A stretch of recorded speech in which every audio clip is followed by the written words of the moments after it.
김현미 첫 대국민 사과. 어제 국회 대정부질문에서 김현미 국토교통부 장관이 부동산 관련한 그 사과를 처음으로 했습니다. 이 박원순 전 서울시장 사건만큼이나 지금 부동산 정말 굉장히 뜨거운 이슈인데, 먼저 김남국 의원님이 뭐 좀 며칠 된 거긴 한데 지난 7일이었나요? SNS에 직접 글을 올린 게 있었어요. 이게 굉장히 화제가 됐던 거 아시죠? 그때 얘기를 했던 게 정말 부동산 정책에 있어서만큼은 여기가 북한이냔 말이 나올 정도로 더 확실하게 때려잡아야 한다. 이렇게 말씀하셨는데 이게 어떤 취지예요? 네, 당시에 이제 고위공직자가 다주택을 보유하고 있었던 것에 대한 논란이었는데요. 네. 그 논란에 대해서 투기적 다주택자를 때려잡아야 된다라고 하면서 상당히 강한 규제를 정부에 요구를 했습니다. 예. 주택 공급은 지난 10년 동안 수백만 호를 공급을 하고 있고 예. 서울에도 주택 순 증가율을 보게 되면 여전히 뭐 주택 보급률이 떨어지긴 하지만 주택을 꾸준하게 공급하면서 늘려가고 있는데 예. 무주택자에게 정말 주택이 필요한 사람에게 주택이 공급되는 게 아니라 예. 다주택자들에게 주택이 가고 있는 겁니다. 예. 뭐 다들 뭐 인터넷 카페나 커뮤니티 돌아가셔서 알겠지만 박근혜 정부 하반기 말에 막 대출 늘려주고 막 이렇게 해가지고 갭투자 막 그렇게 했습니다. 저도 그 당시에 친구들이나 주변 지인들로부터 갭투자 이야기를 듣긴 했는데 갭투자가 뭐냐라고 하면서 뭔지 몰랐었는데 예. 그렇게 투기 용도로 주거용 부동산을 투기 용도로 해가지고 갭투자하고 다주택자들이 무주택자들이 가야 될 그 주택 공급을 막다 보니까 예. 이러한 부분이 오히려 집값을 끌어올리는 그런 문제가 발생했다라고 생각을 해서 예. 이 부분에 대한 비판을 강하게 하면서 다주택자, 투기적 다주택자를 확실하게 규제하는 법률을 만들어야 된다. 예. 그래서 투기를 통해 가지고 얻는 수익을 확실하게 환수하는 게 필요하다라고 이야기를 했고요.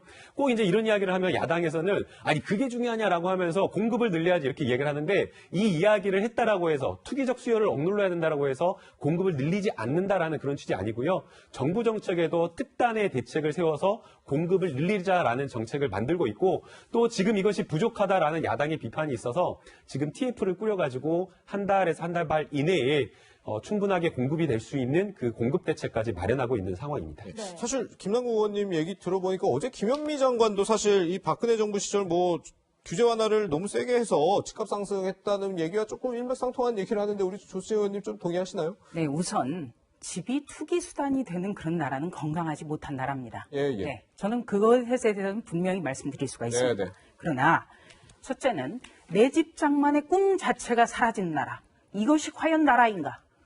지금 우리나라는 이 생에서는 집을 살 수 없다라는 정말 예. 당연자실. 다 포기를 해요. 예. 젊은이들이. 이게 문제입니다. 내 집 마련하는 것 자체가 투기로 몰리고 있어요. 예. 그리고 또 한 가지는 다주택자가 그러면 모두가 투기 세력이고 범죄인이냐. 3주택자인 박영선 장관, 3주택자인 강경화 장관. 얼마나 여기에 대해서 지금 죄의식을 느끼겠습니까? 그럼에도 불구하고 대통령 신임을 해요. 그러면 이분들부터 지금 1주택자를 만들어야 되지 않습니까? 네. 그리고 또 한 가지는요.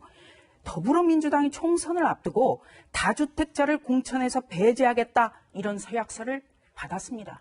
누가 강요한 게 아니에요. 예. 자기들이 다주택자 안 하겠다고 했어요. 그런데 이 약속 지켰습니까? 지금 현재 더불어민주당 국회의원 4명 중 1명이 다주택자라고 합니다.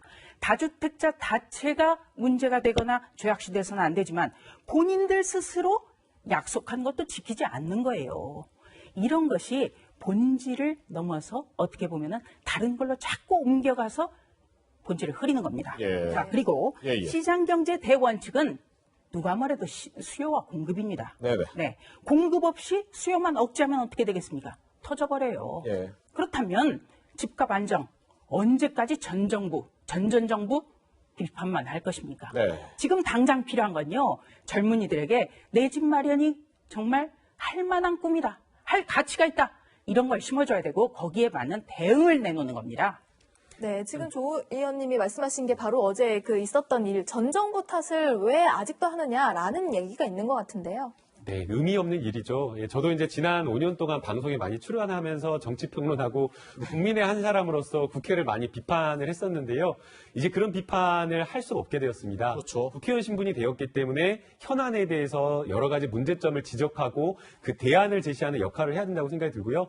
역시나 마찬가지로 정부도 문제 원인 진단에 있어서 과거에 박근혜 정부가 규제를 너무나 완화했기 때문에 그 정책적 효과가 이번 정부에서 나오고 있다라는 그런 비판 충분하게 저는 할 수는 있다라고 생각이 듭니다.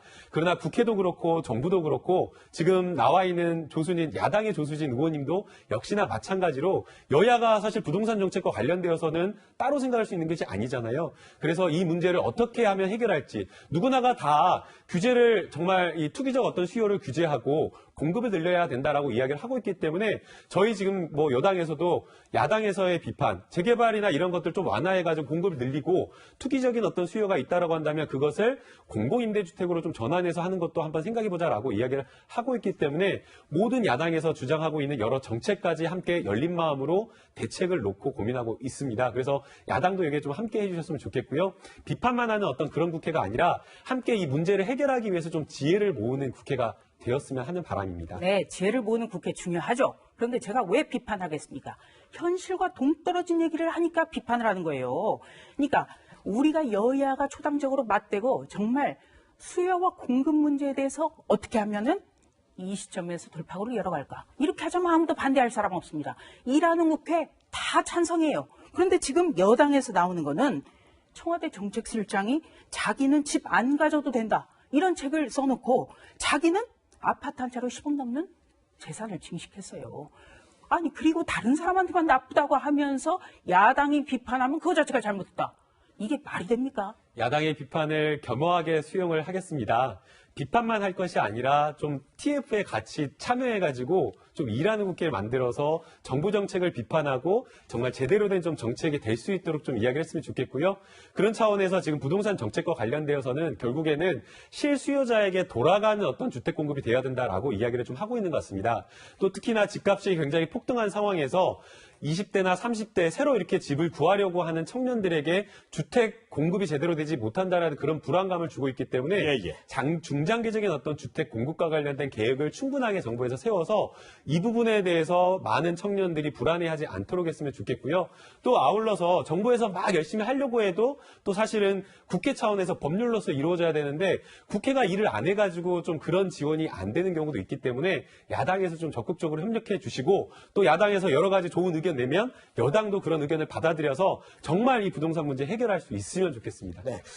그래서 짧게 여쭤볼게요. 저희가 시간이 정말 없는데 뜨거운 토론을 해주셔가지고 일단 우리 김남국 의원님의 동료 의원님들, 민주당 의원님들이 이런 법안을 발의했어요. 뭐 물론 통과된 법안은 아닌데 다주택 고위공직자 승진 불이익을 주는 법안, 그리고 다주택 고위공직자 60일 내 처분 안 하면 심지어 형사처벌까지 하는 법안, 이런 것 좀 민주당 내부에서 좀 공감이 있는 법안이에요?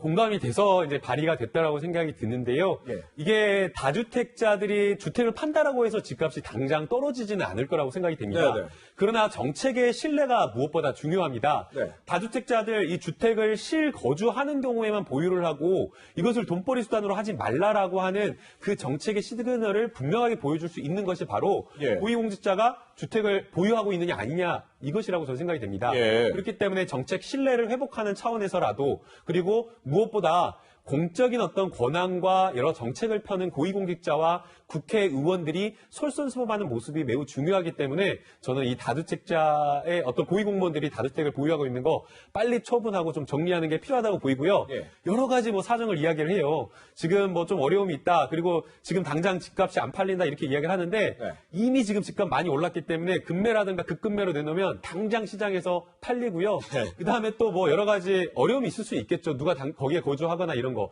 그러나 이런 것들은 사적인 어려움이기 때문에 공적인 어떤 마인드를 또 가지고 좀 더 그런 부분 좀 생각했으면 좋겠습니다. 네. 김 의원님 얘기 들어보니까 어느 정도 민주당 내 공감대가 있다 그러면 사실 의석수로 따지면 통과될 가능성이 굉장히 큰 법안일 것 같네요. 네, 지금은 여당이 네. 마음 먹으면 모두가 통과가 되기 때문에 저희로서는 굉장히 부담스러운 측면이 있습니다. 이 법안은 어떻게 해요? 자, 우선 네. 집이 투기의 목적이 돼서는 안 된다. 투기의 수단이 돼서는 안 된다라는 점은 분명히 하고요. 다만 예. 1주택자가 되지 않으면 형사처벌한다. 아니면 승진 등 인사상의 불이익을 준다. 이거는 우리의 헌법적 가치, 그러니까 사유재산이라든지 아니면 자유시장경제라든지 헌법적 가치에 대해서는 위반된다라는 겁니다. 예. 그리고 이 다주택자 뭐 여야가 다 하자. 네. 해 나가야죠. 그런데 박영선 장관 등 세채 가진 분들부터 하면 돼요. 왜? 서약서 쓴 분들부터 지키면 돼요. 그게 중요한 거고 또 한 가지는 대통령 비서실장이 2주택자라는 거. 대통령 비서실장이 2주택 중에 어디를 내놓을까? 이런 것이 정치적 쟁점이 되는 나라 대한민국밖에 없습니다. 그리고 수도권 집값 대응책 내놓으라고 했더니 느닷없이 천도한다는 것.